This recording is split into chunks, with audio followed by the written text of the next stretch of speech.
Hello दोस्तों, स्वागत है आपका अपने YouTube channel study with ADR में।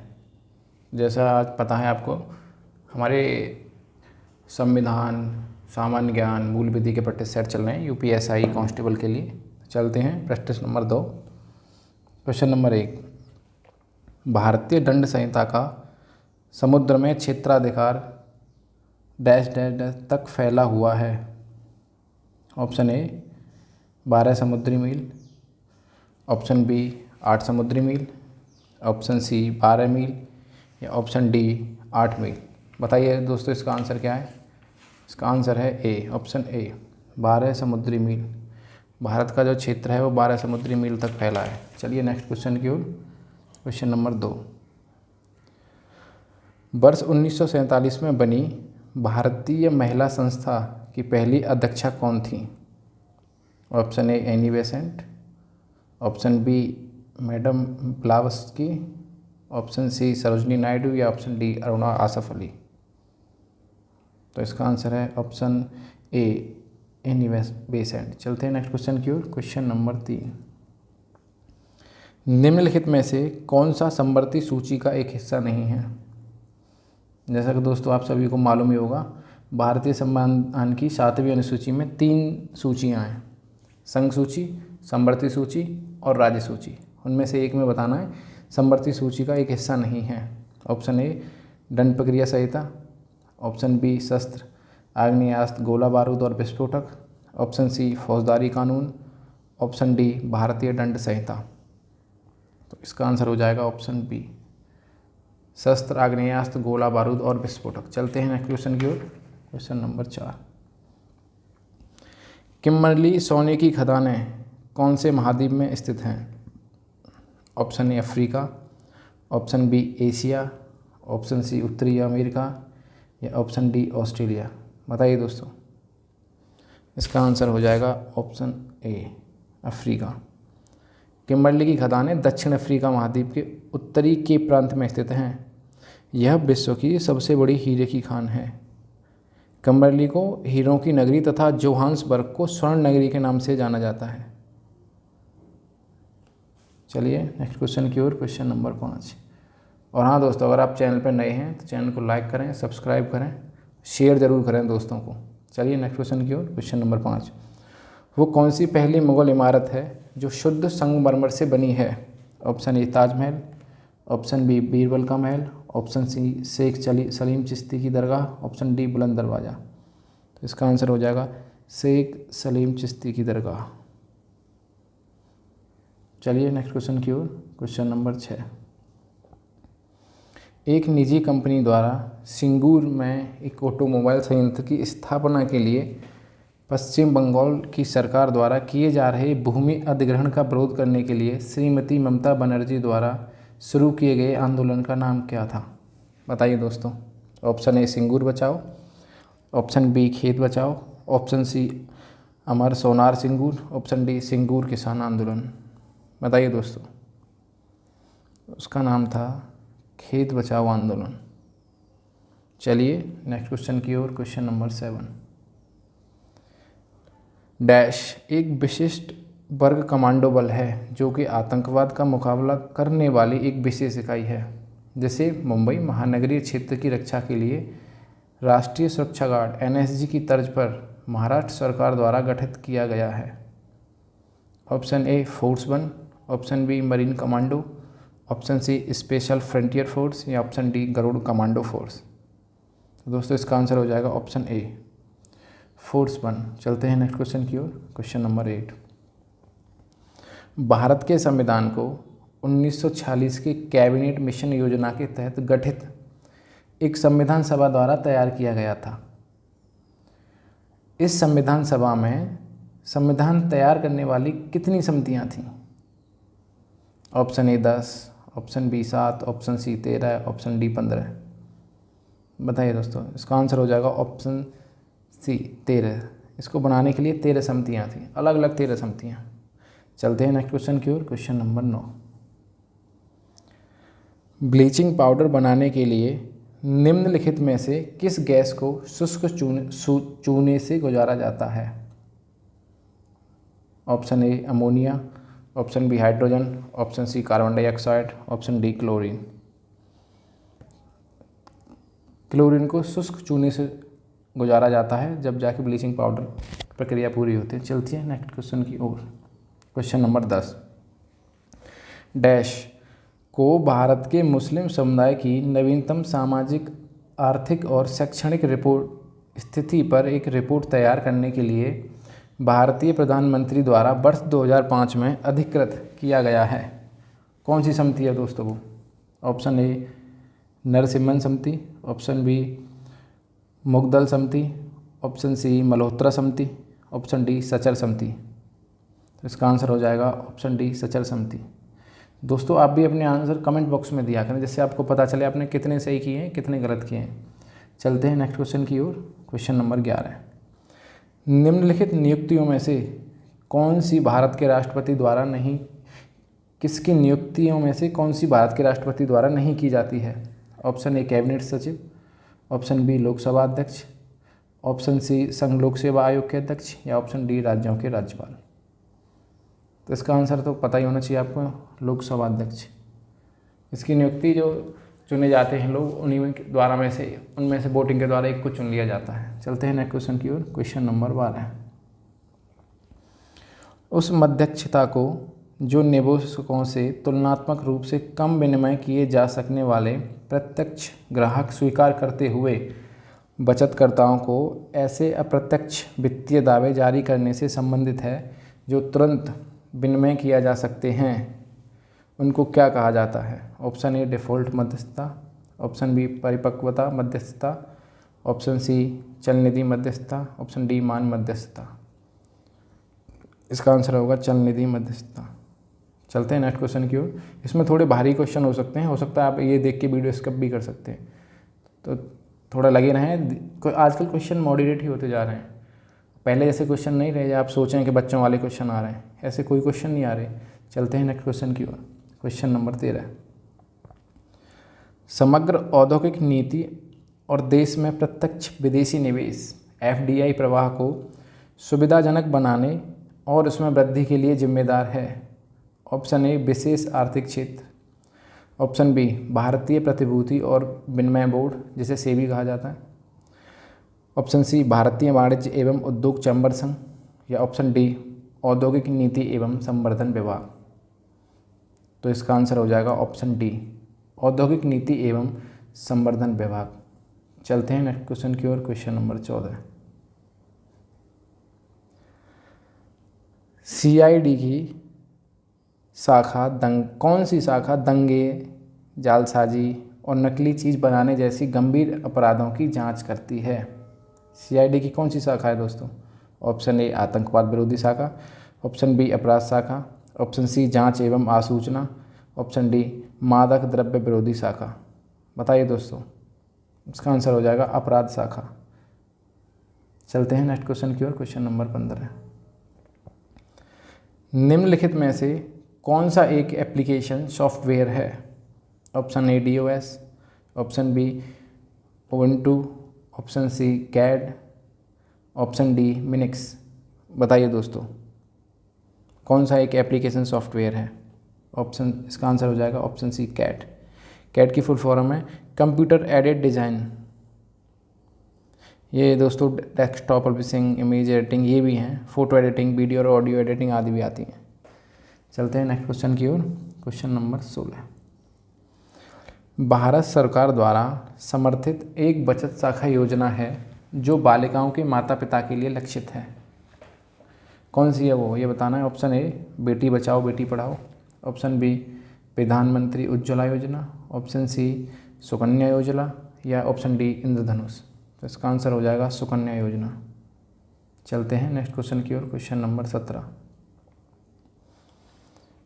डैश के मौलिक अधिकार के प्रतिबंध के तहत सरकार कुछ स्थितियों में हथियारों के बिना हो रही शांतिपूर्ण सभा को सीमित कर सकती है। उदाहरण के लिए मामला अगर सार्वजनिक व्यवस्था के हित में हो। ऑप्शन ए संवैधानिक उपचार, ऑप्शन बी शोषण के विरुद्ध, ऑप्शन सी समानता, या ऑप्शन डी स्वतंत्रता। बताइए दोस्तों, मुझे लगता है आपको इसका आंसर पता होना चाहिए, इसमें ऐसी कोई बड़ी बात नहीं है, लेकिन फिर भी थोड़े क्वेश्चन को इधर उधर घुमा के देने से लगता है कि ये हमने नहीं पढ़ा है, लेकिन पढ़ी हुई चीज़ें होती हैं सारी। इसका आंसर हो जाएगा शोषण, इसका आंसर हो जाएगा स्वतंत्रता। और आपको पता ही होगा, ये सब भारतीय संविधान के भाग 3 के अनुच्छेद 19 के अंतर्गत हमें 6 प्रकार की स्वतंत्रता प्राप्त की गई हैं, पहले 7 प्रकार की थी, तो उसी में से है 19 का एक खाम है। सभी नागरिकों को शांतिपूर्ण और निरायुध सम्मेलन का अधिकार प्रदान किया गया है, लेकिन यदि मामला सार्वजनिक व्यवस्था के हित में, तो सरकार स्वतंत्रता के मौलिक अधिकार के प्रतिबंध के तहत हथियारों के बिना हो रही शांतिपूर्ण सभा को सीमित कर सकती है। ये क्वेश्चन यूपीएससी, यूपीपीसीएस और कई सारे एग्जाम में भी आ चुका है, तो इसके आने की प्रबल संभावना है यूपी कांस्टेबल में। चलिए नेक्स्ट क्वेश्चन की ओर, क्वेश्चन नंबर 18। भारत के संघीय ढांचे के अनुसार खानाबदोश और प्रवासी जनजातियों के अधिकार क्षेत्र को किस सूचीबद्ध किया गया है? कौन सी सूची में सूचीबद्ध किया गया है? ऑप्शन ए समवर्ती सूची, ऑप्शन बी संघ सूची, ऑप्शन सी राज्य सूची, ऑप्शन डी अवशिष्ट सूची। इसका आंसर हो जाएगा ऑप्शन ए समवर्ती सूची। चलते हैं नेक्स्ट क्वेश्चन की ओर, क्वेश्चन नंबर 19। भारत का कौन सा अधिनियम जंगली जानवरों, पंछियों और पौधों के लिए सुरक्षा प्रदान करता है? ऑप्शन ए जैविक विविधता, ऑप्शन बी पर्यावरण और वन, ऑप्शन सी पर्यावरण संरक्षण या ऑप्शन डी वन्यजीव संरक्षण। बताइए दोस्तों, वन्यजीव संरक्षण। सरकार द्वारा वन्यजीव संरक्षण अधिनियम 1972 में बनाया गया था। चलते हैं नेक्स्ट क्वेश्चन की ओर, क्वेश्चन नंबर 20। सरकार महिलाओं और बच्चों के लिए जो आर्थिक और सामाजिक रूप से पिछड़े हैं उन नागरिकों की समूह के लिए विशेष प्रावधान बना सकती है। यह भारत में निम्नलिखित में से किस मौलिक अधिकार के खिलाफ है? ऑप्शन ए समानता का अधिकार, ऑप्शन बी स्वतंत्रता का अधिकार, ऑप्शन सी धर्म की स्वतंत्रता का अधिकार है, ऑप्शन डी संवैधानिक उपचार का अधिकार। बताइए दोस्तों, तो इसका आंसर हो जाएगा ऑप्शन ए समानता का अधिकार। समानता का अधिकार आपको पता ही है 14 से 18 में दिया गया है, स्वतंत्रता का अधिकार 19 से 21 आर्टिकल में, धर्म की स्वतंत्रता 25 से 28 और दोस्तों संवैधानिक उपचार अनुच्छेद 32 में दिए गए। चलते हैं नेक्स्ट क्वेश्चन की ओर, क्वेश्चन नंबर 21। पानीपत का तृतीय युद्ध कब और किसके मध्य हुआ था? ऑप्शन ए 1761 मराठा और मुगल के बीच, ऑप्शन बी 1761 महाराणा प्रताप और अकबर के बीच, ऑप्शन सी 1526 बाबर और इब्राहिम लोदी के बीच या ऑप्शन डी 1761 मराठा और अहमद शाह अब्दाली के बीच। बताइए दोस्तों, तो इसका आंसर हो जाएगा ऑप्शन डी 1761 मराठा और अहमद शाह अब्दाली के बीच। ये पानीपत का पहला युद्ध है, फर्स्ट बैटल पानीपत की। चलते हैं नेक्स्ट क्वेश्चन की ओर, क्वेश्चन नंबर 22।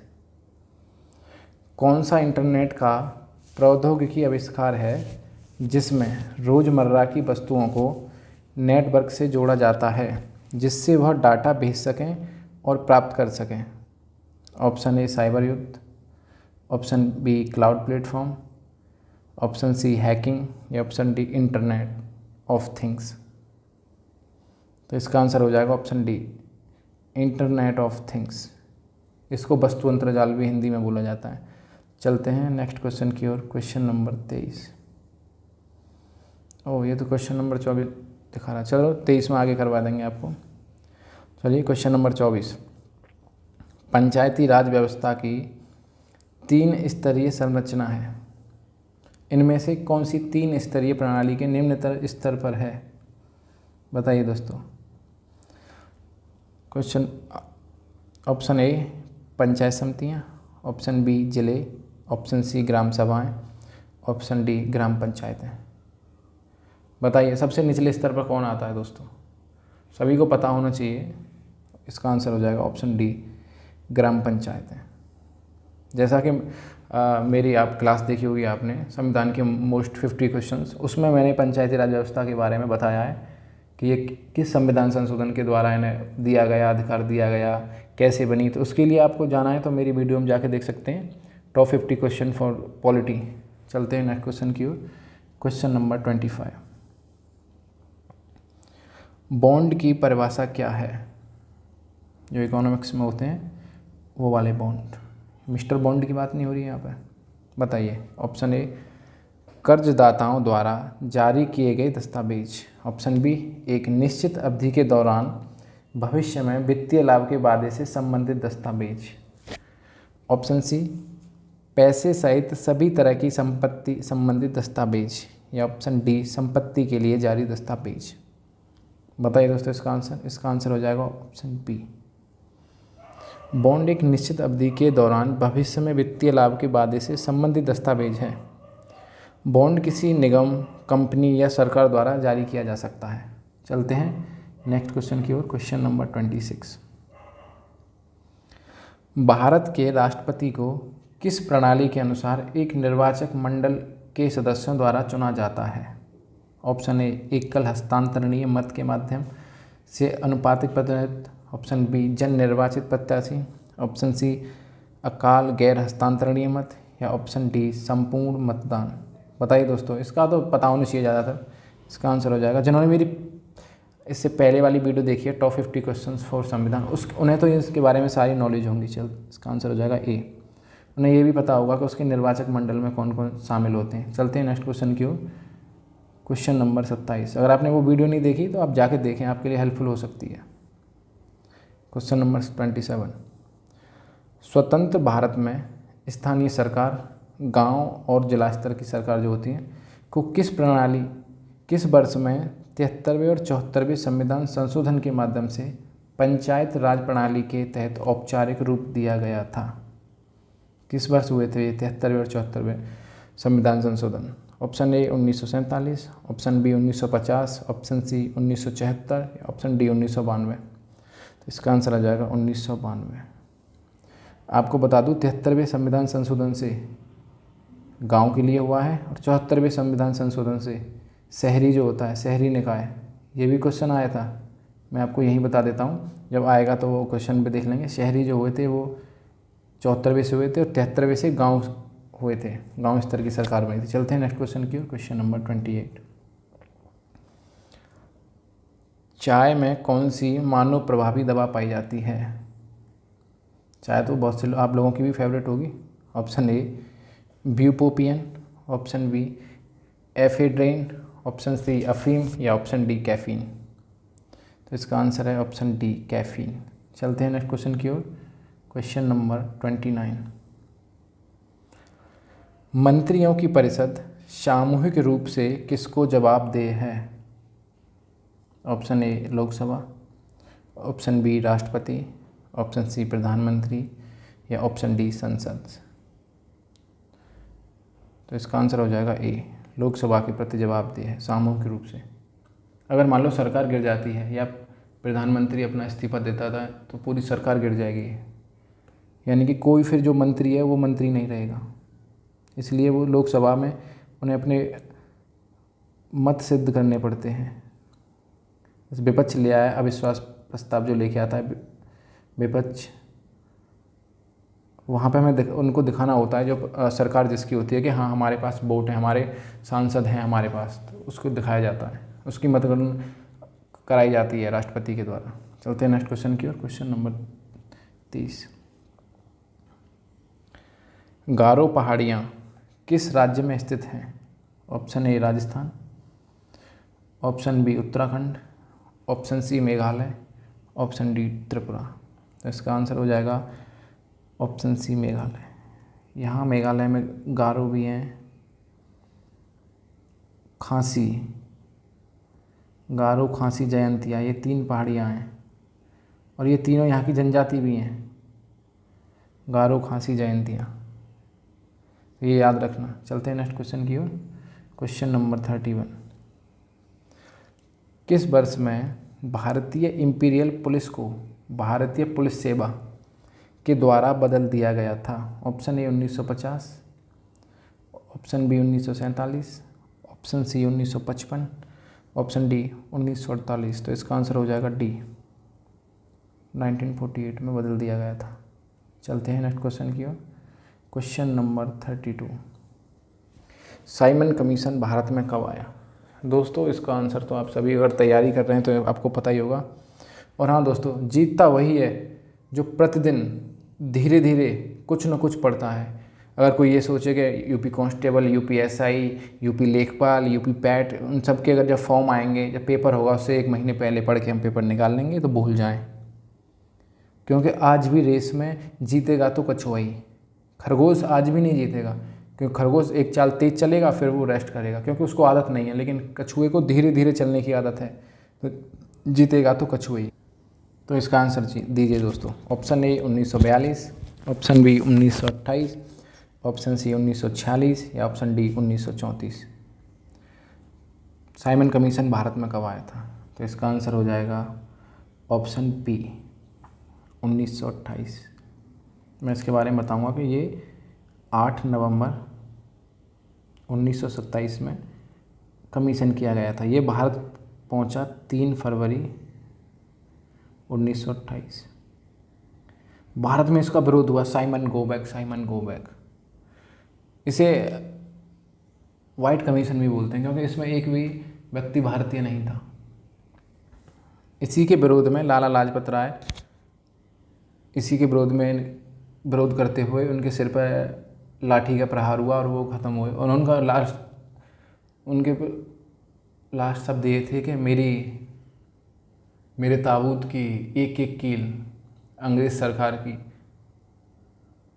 हुकूमत की जड़ें हिला देगी, कुछ ऐसा था, मेरे को याद नहीं आ रहा। तो चलते हैं, इसका आंसर हो जाएगा D.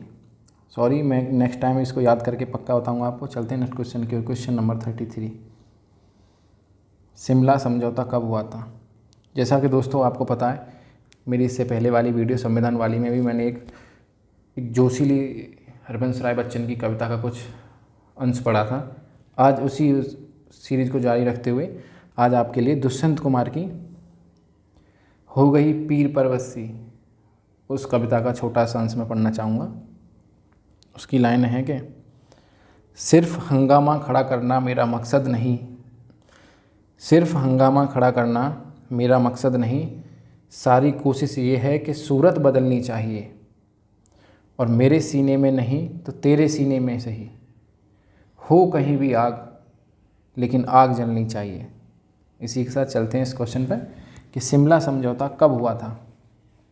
Option A 1962, option B 1972, option C 1946 या ऑप्शन डी 1992। बताइए दोस्तों। ऑप्शन बी 1972, 1971 का भारत पाक युद्ध के बाद ये हुआ था। चलते हैं नेक्स्ट क्वेश्चन की ओर। क्वेश्चन नंबर 34, MS स्वामीनाथन को किसके जनक के रूप में जाना जाता है? ऑप्शन ए भारत में श्वेत क्रांति, ऑप्शन बी भारत में लाल क्रांति, ऑप्शन सी भारत में संविधान, ऑप्शन डी भारत में हरित क्रांति। तो ये तो सभी को पता है, भारत में श्वेत क्रांति जाना जाता है। श्वेत क्रांति दुग्ध से संबंधित है। चलते हैं नेक्स्ट क्वेश्चन की। क्वेश्चन नंबर 34, किस न्याय के मामले में सुप्रीम कोर्ट ने फैसला दिया था कि कोई भी सांसद, विधायक या विधान परिषद का सदस्य जो एक अपराध का दोषी पाया जाता है और जिसे न्यूनतम 2 वर्ष का कारावास की सज़ा दी गई है, वह तत्काल प्रभाव से अपनी सदन की सदस्यता खो देगा। देखिए दोस्तों, अगर आप डीप पढ़े हैं तो इसका आंसर दे सकते हैं। ये नहीं कि संविधान कब गठित हुआ था, उसके पहले सभा के अध्यक्ष कौन थे, ये तो बहुत पुरानी बात हो गई। ये भी क्वेश्चन आते हैं, लेकिन अब क्वेश्चन मॉडरेट और थोड़े से ऑफ टफ लेवल के हो गए हैं। चलिए इसका आंसर दीजिए। ऑप्शन ए सरला मुद्गल बनाम भारत सरकार, ऑप्शन बी लिली थॉमस बनाम भारत सरकार, ऑप्शन सी इंदिरा साहनी बनाम भारत सरकार या ऑप्शन डी ओम प्रकाश बनाम दिल बहार। तो इसका आंसर हो जाएगा ऑप्शन बी लिली थॉमस बनाम भारत सरकार। चलते हैं नेक्स्ट क्वेश्चन की ओर। क्वेश्चन नंबर 36, भारत के संविधान के अनुसार निम्न में से कौन सा हर नागरिक का एक मौलिक कर्तव्य है? देखो, मौलिक कर्तव्य के बारे में मैंने बताया था संविधान वाली वीडियो में, मौलिक कर्तव्य के बारे में मैंने क्वेश्चन था उसमें पूरी डिटेल बताइए। अगर आपको वो बहुत ही आपके लिए प्रॉफिटेबल होगी तो एक बार जाके उसे देखें। ऑप्शन ए, वोट करने का अधिकार। ऑप्शन बी, अन्याय के खिलाफ आवाज़ उठाने का अधिकार। ऑप्शन सी, हमारी मिश्रित संस्कृति की समृद्ध विरासत को महत्व देने और संरक्षित करने का कर्तव्य। या ऑप्शन डी, करों का भुगतान करने का कर्तव्य। बताइए दोस्तों। तो इसका आंसर हो जाएगा ऑप्शन सी, हमारी मिश्रित संस्कृति की समृद्ध विरासत को महत्व देने और संरक्षित करने का कर्तव्य। मौलिक कर्तव्य आपको पता ही है क्या इनकी काम में सम्मिलित है। और ये सरदार स्वर्ण सिंह समिति के अनुशंसा पर जोड़े गए थे। चलते हैं नेक्स्ट क्वेश्चन की ओर। Question number 37। सूचना का अधिकार अधिनियम के अनुसार यदि मांगी गई जानकारी एक व्यक्ति के जीवन और स्वतंत्रता से संबंधित है तो जन सूचना अधिकारी को कितने दिनों के भीतर अनिवार्य रूप से ITI का जवाब देना होगा। ये RTI होगा, RTI का जवाब देना होगा। ऑप्शन ए 1 दिन, ऑप्शन बी 10 दिन, ऑप्शन सी 2 दिन, ऑप्शन डी 5 दिन। कितने दिन में RTI का जवाब देना होगा। ये RTI है दोस्तों। इसका आंसर हो जाएगा 2 दिन के अंदर। दोस्तों 2 दिन के अंदर। सूचना का अधिकार अधिनियम 2005 में बना था। इसकी धारा 7 के अंतर्गत कहा गया है कि धारा 6 के अधीन अनुरोध के प्राप्त होने यथास्थिति केंद्रीय लोक सूचना अधिकारी या राज्य लोक अधिकारी यथासंभव शीघ्रता से और किसी भी दिशा में अनुरोध की प्राप्ति के 30 दिन के भीतर ऐसी फीस के संदाय पर जो विहित की जाए सूचना उपलब्ध कराएगा। परंतु जहां मांगी गई जानकारी का संबंध किसी व्यक्ति के जीवन या स्वतंत्रता से है वहां वह अनुरोध प्राप्त होने के 48 घंटे यानी 2 दिन के भीतर जानकारी उपलब्ध कराएगा। चलते हैं नेक्स्ट क्वेश्चन की ओर। Question number 38। भारत में भौतिकी के लिए पहला नोबेल पुरस्कार किसको मिला था। Option A Hargobind Khorana, option B Rabindranath Tagore, option C Mother Teresa या ऑप्शन डी CV रमन। तो इसका आंसर हो जाएगा ऑप्शन डी CV रमन। भौतिकी के लिए मिला था उनको, रमन प्रभाव के लिए। और जैसा सबसे पहला जो मिला था वो रविन्द्रनाथ टैगोर को मिला था 1913, इनकी पुस्तक गीतांजलि के लिए। और सबसे पहली महिला जो थी वो मदर टेरेसा। हरगोविंद खुराना को चिकित्सा के लिए मिला था, मेडिसिन। चलते हैं नेक्स्ट क्वेश्चन की ओर। Question number 38।